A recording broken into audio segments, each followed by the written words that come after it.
Welcome back, Checkpoint XP. All of the Valorant info that you want to find out from this last chance qualifier going up on our website right now, checkpointxp.com. On the line, we've got Hiko from 100 Thieves after a really tough series against Rise. Hiko, first place that I really want to start is you guys have had some changes, obviously, on the team within the past month, but for the greater part of your core identity as a team, for the past year or so, you guys have stuck together.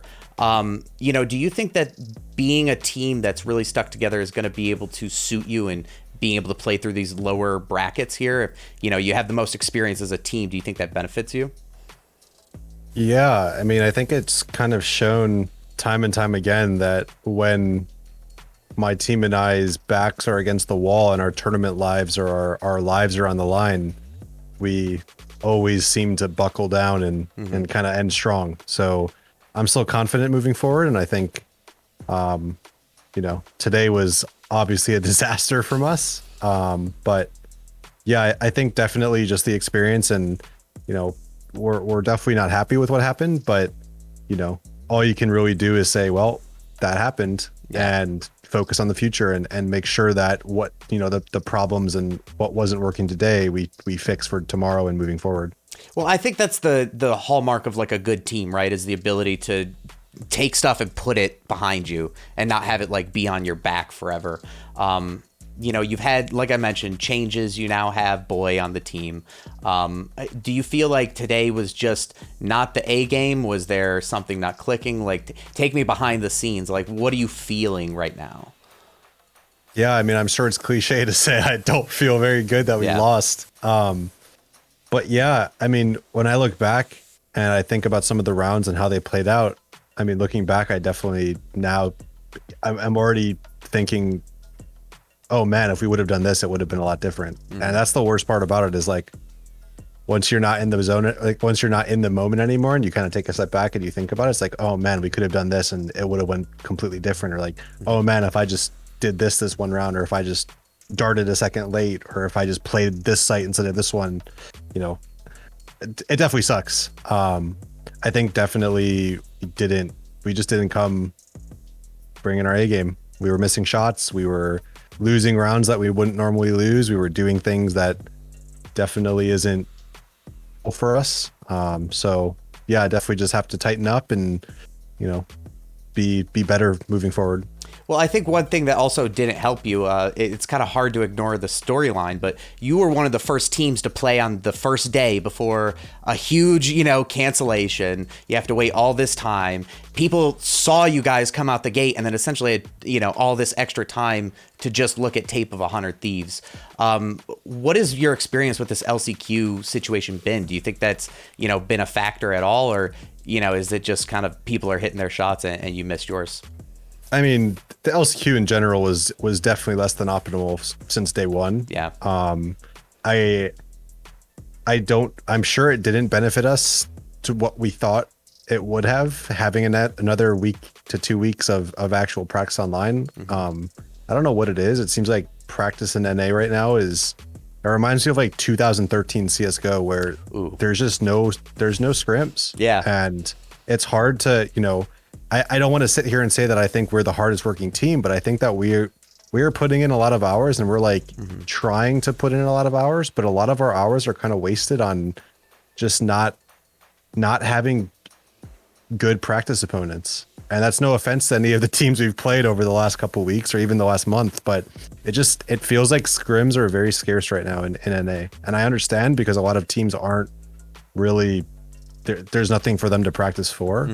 A lot of the teams that aren't even in LCQ, to my knowledge, aren't even practicing at all. And the LCQ teams don't want to play against us because they don't want to play against us. They don't want to show their hand, I guess.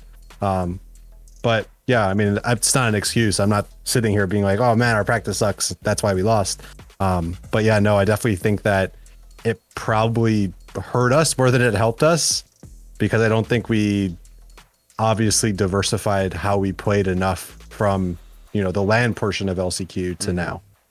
Now, one of the other things that we've seen a lot of, especially in this Rise series, towards the end, it felt like it was overtime, do or die for you guys. You could feel it even before the last 3 rounds. I'm talking 6 or 7. You could feel that pressure really kind of start to mount.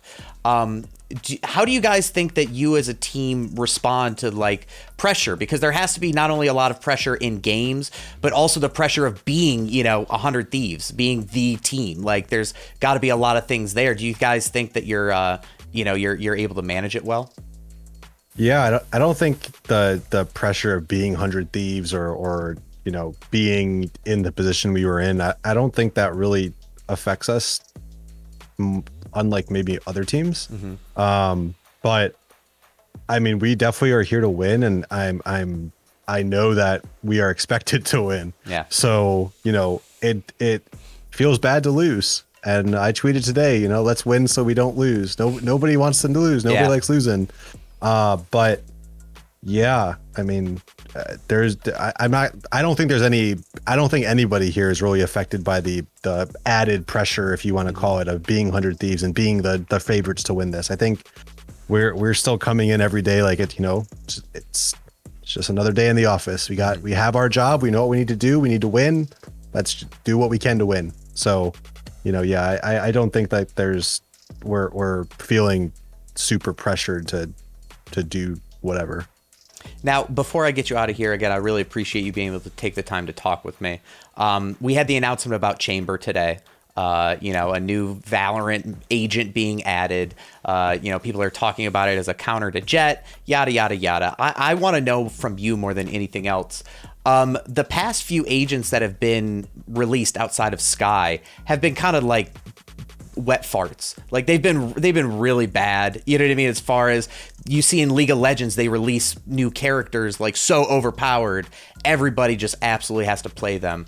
In your position and as a pro, do you wish that Riot would maybe bring agents out overpowered out of the gate to make people interested in them? Or do you like kind of more, hey, we'll bring them in and then bring them up to par if we need to? I actually kind of disagree with you there. I think that minus Sky, of course, because Sky wasn't as good as everyone thought she would be when she was released, and also minus Yoru because he should just be deleted from the game. Yeah, whole different story. When you think about I think about specifically like Raze and Killjoy, who Raze was released when the actual game came out of beta, I believe, when it actually was released, and then Killjoy was 2 agents ago now, or maybe 3 agents ago now, but both Raze and Killjoy were kind of busted when they came out. Like both of them has gotten pretty serious nerfs since their original state. As far as I guess circling back to the actual question, I obviously from a competitive standpoint and like just balance goes, I don't think that there should be things that break the meta if it's just a new agents coming out. Like I don't think an agent being super overpowered, like Jet overpowered, should even exist in a game like this, because I think that's just it's taking away from the competitiveness, in my opinion. It's boring, to be honest. Right. I mean, Yoru was kind of a complete failure. They've tried buffing him a couple times now. He's still just terrible. He has a very niche thing at what he's good at. Just don't pick Yoru, please. Just stay away from my rank. If you want to pick her, just don't play. It's fine. And then I don't think that would be the way. I don't enjoy a character being busted and then having you're in this weird period where like some teams are playing that agent and you're like trying to practice against them, knowing that this agent's going to get nerfed.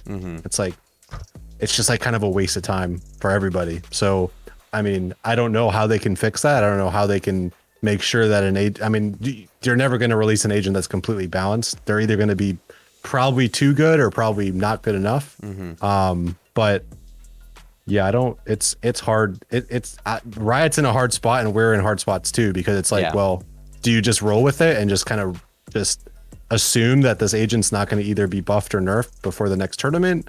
Or do you just say, well, we know this agent, like when are they going to do these balance changes? That's the big question mark. So it makes it hard. It makes it hard for sure. Hey, Hiko, you're always the man I love talking to the most at these. Thanks so much for taking the time to talk with me, and good luck in the lower bracket champions here. If there's anybody that can do it, I know 100 Thieves always has something in the bag. Thank you very much. Thanks for the interview, man.